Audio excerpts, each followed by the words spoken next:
everyone, Jen here. I'm the founder and executive director of the Muddy Pug Farm and Sanctuary outside of Maple Valley, Washington. And we are continuing to go through the fabulous book by the team at the Cloven Heart Farm Sanctuary, One Day I Want to Run a Farm Sanctuary.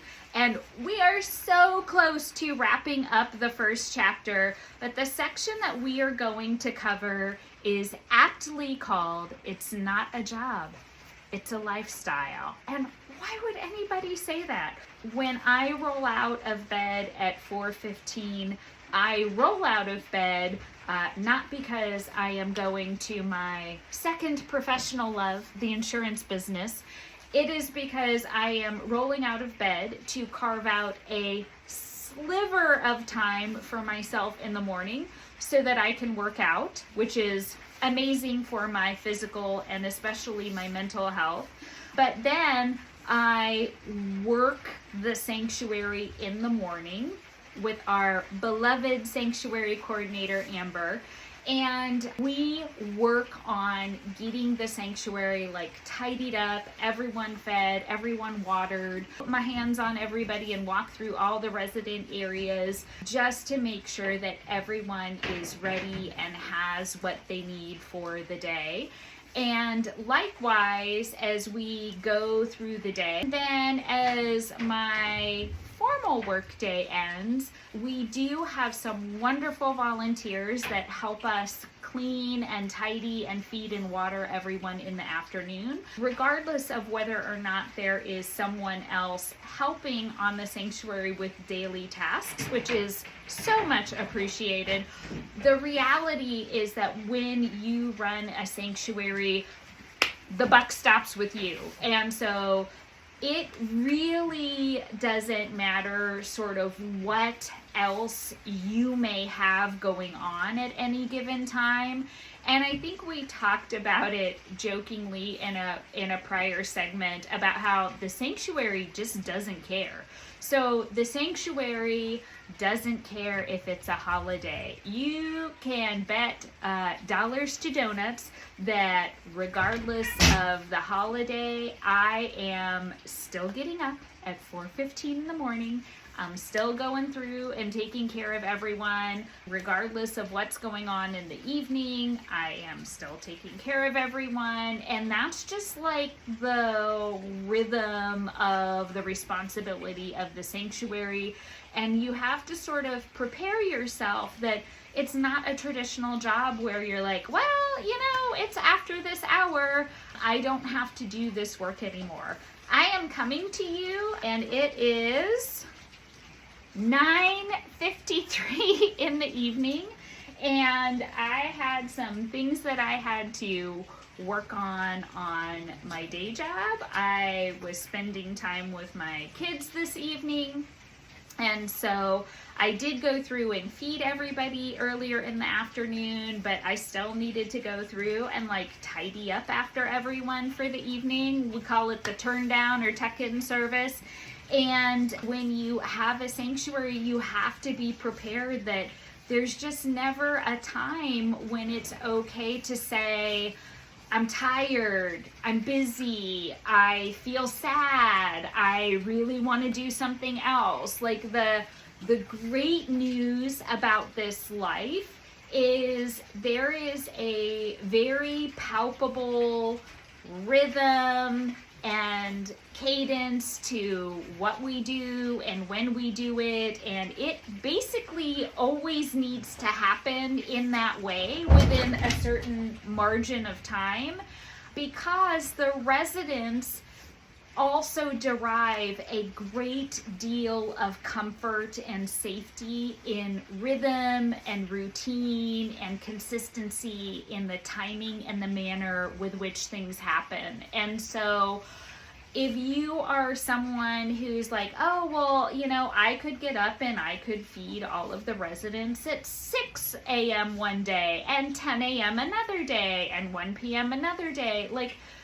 that's actually not good for them. They thrive on consistency and routine, and I think like many, they sort of feel a sense of safety and structure and they are looking for you to provide and maintain that level of consistency for them. So the great news for someone like me who very much enjoys the grounding routine of the sanctuary, this is just an awesome fit. I don't know, I'm not quite sure how exactly to explain it, other than it's very anchoring. Even when there's all kinds of weird shit that happens on the sanctuary.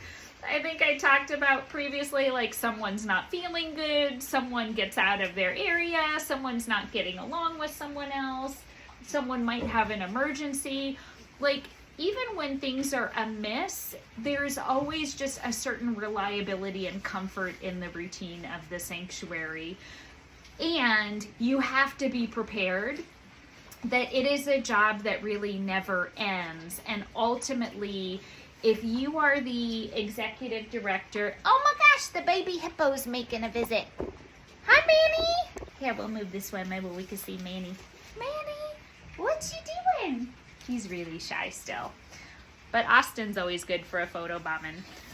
So it's something to just kind of think about if you are also someone, and I think we talked about this in a prior video, that if you're someone who really values spontaneity and you don't want to be bound by a schedule and you don't want anybody telling you when you got to do something, this is probably not the best fit for you in terms of actually having a sanctuary.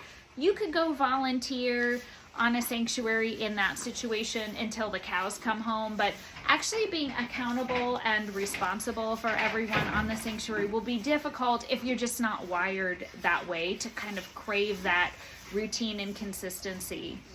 The other part of this sort of not just being a job and having it be a lifestyle is that, oh my God, I just freaking lost my train of thought. It's so late. It's so late and Mama just wants to go get some sleepies. What was I gonna say in this section?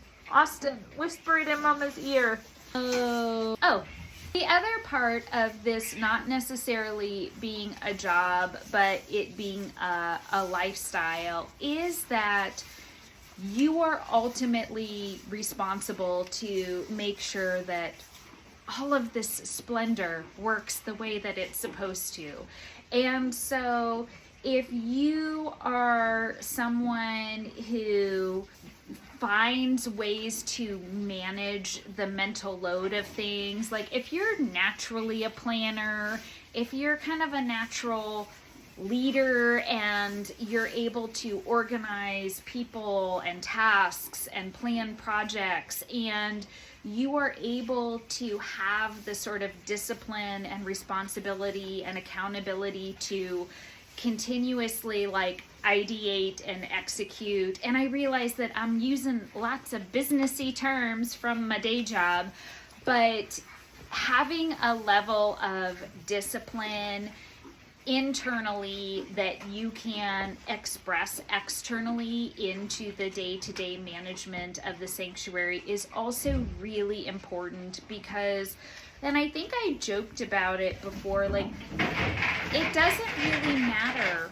what you have going on. Sorry, everybody's going bananas over there playing King of the Hill on the picnic table, and it is so frickin' hard to maintain a conversation and a train of thought.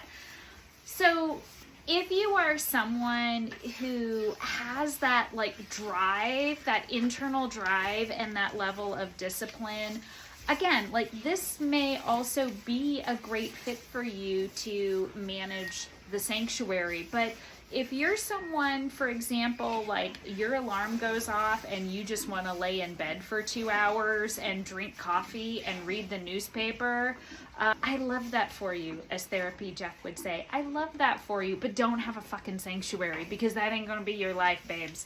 You're gonna roll out of bed, and it doesn't matter if you are sick, it doesn't matter if you're tired, it doesn't matter if you had like the crappiest of the crappiest days, it doesn't matter if a resident is sick, it doesn't matter if a resident passed away and you're really sad about it. You have to be someone that can dig so deep inside of you and like pull out that strength to keep going. Otherwise, like the work and the stress of life and the sanctuary are going to collide, and it is 100% going to destroy you. And I'm not saying that to be inflammatory. Like, we are in the midst of Mental Health Awareness Month as I am filming this, and this collision of exhaustion, of stress, of burnout, of compassion fatigue, on top of the day-to-day workload of the sanctuary with some financial stress to boot from the sanctuary, is why people that run sanctuaries have profound mental health issues and engage in self-harm or commit suicide at a rate that is on par with first responders. Like, it is no joke, and it can be the most rewarding thing that you do with your life, but the life of the sanctuary is a crucible through which your character and your very person will be crushed and refined and forged into something very different. And if you are not that kind of person, that's okay. I love that for you. I wish I was like that sometimes. But if you are not that kind of person that is okay with that, then again, go volunteer at a sanctuary so that you can do that, and then you can leave and go back to your normal, reasonable, quiet life for yourself, and you don't have to kind of face what goes on in the sanctuary. Oh my God. Shh, look at this. Look at Goldie sleeping. Let's see. Maybe I can get a nap one day like Goldie. Oh my God, that's so sweet. She's just sound asleep over there. How sweet is that? That's why I run a sanctuary, okay? That little one, she was dumped on a property almost a year ago with Mario, and they had nowhere to go. And now she gets to have a peaceful night's sleep on the sanctuary. So just like that seems like a great place to end, because yes, I will say it almost in every segment, because I really feel like I need to bring this point home to you all, is the pace of sanctuary life is utterly relentless, and it is something where you have to feel comfortable, as we talked about in the last segment. Like, the version of you that was before you had a sanctuary will fundamentally change, because it isn't like, oh, I found a new job, I found a new career. You are like shedding your skin, and you are assuming almost like an entirely different life and lifestyle that you are gonna live in the day-to-day. But it is so worth it. Like, it is so worth it. When I have Austin, who was thrown away because his owners wouldn't pay for a surgery, Manny, who got loose from the farm that he was on and was going to be shot on the spot when he was caught, and then we have Mario and Goldie, who were dumped on a property like they were garbage, and they all get to live here and live a long and peaceful life on the sanctuary, and that is what makes this lifestyle so worth it. Thank you to everyone who works on the sanctuary. I want to thank by name our wonderful sanctuary coordinator, Amber. I also want to give a huge shout out to the volunteers that work on the sanctuary, especially in the afternoon. It is such a tremendous help. To every single person who donates to the sanctuary, every single dollar that you contribute to our work is so incredibly appreciated and valued. And we could not do this life-saving work without any of you. We will see you in the next segment with so much love from the Muddy Pug. I know where you are, and I'm coming to carry you home.